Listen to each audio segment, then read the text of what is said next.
இன்னைக்கு என்னன்னா இப்ப வந்து ஒருத்தவங்க என்கிட்ட கேட்டிருந்தாங்க, எனக்கு வந்துட்டு கல்யாணம் ஆகி 25 வருஷம் ஆச்சு, நான் என் குழந்தைங்களுக்காக என் ஹஸ்பண்ட் கூட வாழ்ந்துகிட்டு இருக்கேன், அதை பத்தி நீங்க என்ன நினைக்கிறீங்க அப்படின்னு சொல்லிட்டு.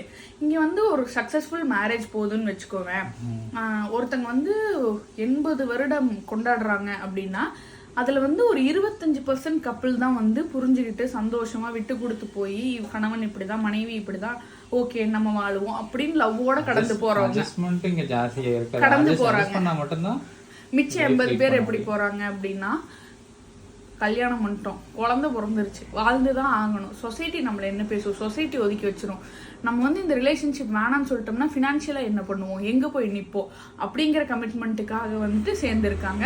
நான் என்ன சொல்றேன் அப்படின்னா, நம்மளுக்கு மேரேஜ் ஆயிடுச்சு, அந்த பார்ட்னர் வந்து நம்மளை பிசிக்கலா டார்ச்சர் பண்ணாத வரைக்கும், லைக் நம்மளுக்கு மென்டல் ப்ரெஷர் அந்த மாதிரி எதுவுமே கிடைக்காம நம்மளுக்கு அந்த ரிலேஷன்ஷிப்ல ஃப்ரீடம் இருக்கு, என்ன வேணாலும் பண்றக்கு அப்படின்னா, நம்ம வந்து நம்மளோட கருத்துக்களை நம்மளோட சுதந்திரத்தை வந்து நம்மளுக்கு இதுதான் வேணும் அப்படிங்கிறத பார்ட்னருக்கு பேசி புரிய வச்சோம் அப்படின்னாலே இங்கே பாதி பிரச்சனை இருக்காது, டிவோர்ஸே இருக்காது, தேவையில்லை அப்படின்னு நான் நினைக்கிறேன். அந்த காலத்துல இருந்து பிரெக்னென்ட் ஆகிலாம் கல்யாணம் பண்ணுவாங்க, எனக்கு தெரிஞ்சு எங்க பாட்டி காலத்துலலாம் அப்படி இருந்துச்சு. ஆனா அவங்கெல்லாம் நல்லவங்க. இப்போ வந்து இந்த வாழ்க்கை பிடிக்கல அப்படின்னு நம்ம வெளியே போனோம்னா 90s கிட்ஸ் வந்துட்டு என்னென்னலாம் பண்ணிட்டு திரியுதுங்க.